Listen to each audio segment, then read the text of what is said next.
कहते हैं कि वक्त और रक्त कभी बर्बाद नहीं करना चाहिए, क्योंकि दोनों की ज़रूरत हमें जब भी होती है तो वो इतनी आवश्यक होती है जिसकी भरपाई भी नहीं की जा सकती। एक बार हाथ से निकला वक्त भी पास नहीं आता, वहीं बहता हुआ रक्त भी वापस नहीं मिलता। जीवन की ये स्थिति तब और भी भयावह हो जाती है जब हमारे शरीर में ऐसा कोई रोग लग जाए जहाँ रक्त के बिना काम ही ना चले। ऐसे में कितना मुश्किल होता है एक परिजनों का अपने बीमार बच्चों के लिए रक्त का इंतज़ाम करना और उनकी जान बचाना। लेकिन कुछ आदर्श व्यक्ति ऐसे भी हैं जो इस तपोभूमि में अपने लगन और प्रयास से लगे हुए हैं। ऐसा ही एक नाम है बोरुनेश भट्टाचार्य, जो शहर कानपुर के निवासी हैं और लगभग 5 सालों से एक ऐसा ब्लड बैंक चला रहे हैं जहां थैलेसीमिया के बच्चे, जिन्हें हर महीने खून की ज़रूरत होती है, उनको आसानी से ब्लड मिल सके। आइए जानते हैं बोरुनेश भट्टाचार्य जी से कि उनके अपने जीवन मार्ग में क्या क्या परेशानियां आई। दर्शकों, मैं यशिका जैन केजीएम टीवी में आप सभी का बहुत बहुत स्वागत करती हूं। आज हमारे साथ हमारे चैनल पर ऐसे शख्स मौजूद हैं जिन्होंने एक नहीं, दो नहीं, बल्कि 160 बच्चों को जीवन दान दिया है। ये हर 15 से 20 दिन में बच्चों को ब्लड प्रोवाइड करवाते हैं। आइए इनसे जानते हैं कुछ अपने थैलेसीमिया बीमारी के बारे में, जिसका ये इलाज करवाते आए हैं और जिसके लिए ये बच्चों को ब्लड देते आए हैं। नमस्कार सर, केजीएम टीवी में आपका बहुत बहुत स्वागत है। सर, थैलेसीमिया क्या बीमारी है और ये कैसे होती है और इसमें क्या कर सकते हैं? नमस्कार, मैं बी भट्टाचार्य। कानपुर में एक सोसाइटी हम लोग चला रहे हैं, कानपुर थैलेसीमिया के नाम से। थैलेसीमिया एक आनुवांशिक बीमारी है जिसको जेनेटिक ब्लड डिसऑर्डर बोला जाता है, और ये माता पिता जो कैरियर होते हैं उनसे एक थैलेसीमिया मेजर बच्चा पैदा होता है। ऐसे बच्चों में लाल रक्त कोशिका नहीं बनती है, तो उनको एक्सटर्नल बाहर से ब्लड देना पड़ता है इन लोगों को। सर, थैलेसीमिया के बच्चों के लिए इलाज करने का विचार आपके मन में कैसे आया? हम लोग कोविड से पहले संजय गांधी पीजीआई सब ये बस बच्चे जाते थे।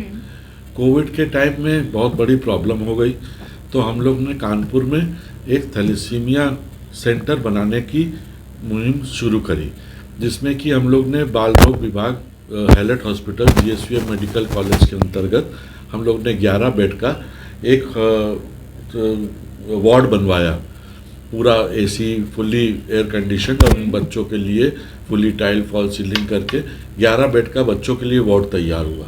इनमें छोटे बच्चों का ब्लड ट्रांसफ्यूजन होता है। सर, आप लोग हर हफ्ते ब्लड कैंप्स ऑर्गेनाइज करते हैं, तो इसमें शहर के और भी कई ऑर्गेनाइजेशंस और एनजीओज आपका साथ देते हैं, या किस तरीके से आप ऑर्गेनाइज करवाते हैं? देखिए, कानपुर शहर की जो ब्लड की रिक्वायरमेंट है वो आज की तारीख में 50,000 यूनिट की रिक्वायरमेंट है सालाना, और कानपुर की आबादी तकरीबन 50 लाख प्लस है, कानपुर और आउटर कानपुर मिला के। अगर स्वैच्छिक तरीके से 1% आदमी भी अगर इसमें ब्लड दे दे तो ब्लड की भरपाई हो जाएगी, किसी को ब्लड की परेशानी नहीं होगी। पर ऐसा होता नहीं है। अलग अलग स्वयंसेवी संस्थान है जो इसमें ब्लड डोनेशन का काम करती है। हमारी जो संस्थान है वो सिर्फ और सिर्फ थैलेसीमिया के लिए ही बच्चों की देखरेख करती है। हम लोग के इन बच्चों को हर हफ्ते 50 से 75 यूनिट ब्लड चाहिए, और महीने में 250 से 300 यूनिट ब्लड चाहिए, और सालाना 2500 से 3000 यूनिट ब्लड चाहिए। सर, आप लोग ब्लड कलेक्ट करते हैं तो ब्लड की क्वालिटी कैसे चेक करते हैं? यहाँ पे जितना भी ब्लड कलेक्शन होता है पूरे कानपुर में, जहाँ जहाँ ब्लड बैंक है, इन लोग सबकी टेस्टिंग एक एलाइजा मेथड से टेस्ट होता है ब्लड, जिसकी report same day blood bank मुहैया कराता है और ब्लड चेक करके देता है। हम लोग का जैसे कि जो हम लोग का वार्ड है थैलेसीमिया का, वो जीएसवीएम मेडिकल कॉलेज में है, हैलेट हॉस्पिटल में।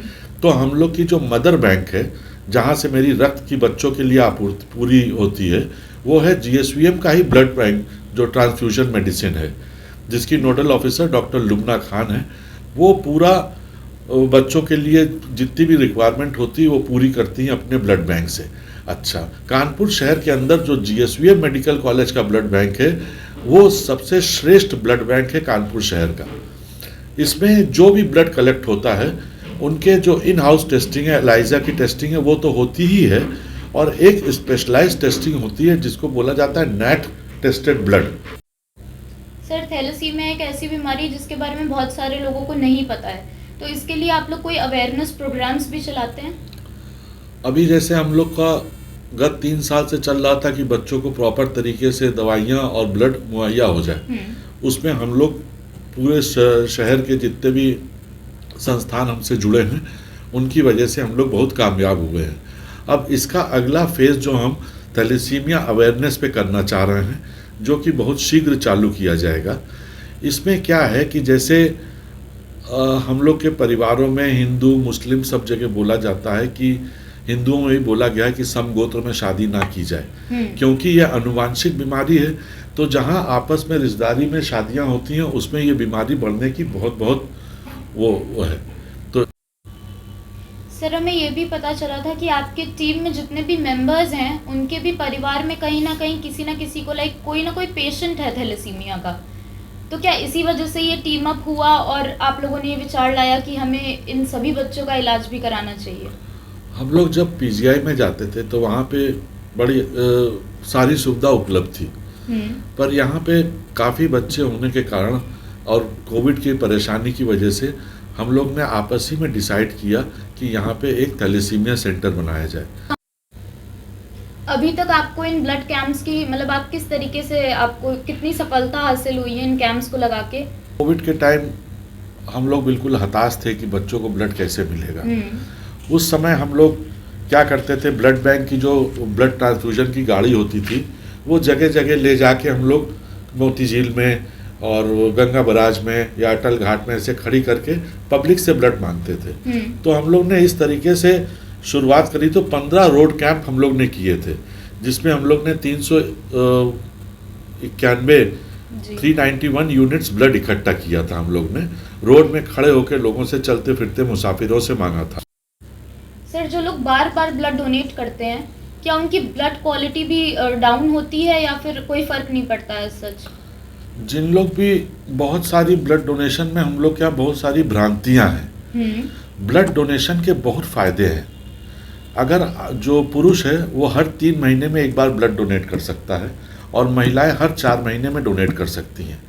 जब हम लोग ब्लड डोनेशन कैंप लगाते हैं उसका एक मान होता है, मापक होता है कि इसमें हीमोग्लोबिन इतना होना चाहिए 12.5, तभी आप ब्लड दे सकती हैं, जिसकी जांच वहाँ ब्लड डोनेशन कैंप में होती है।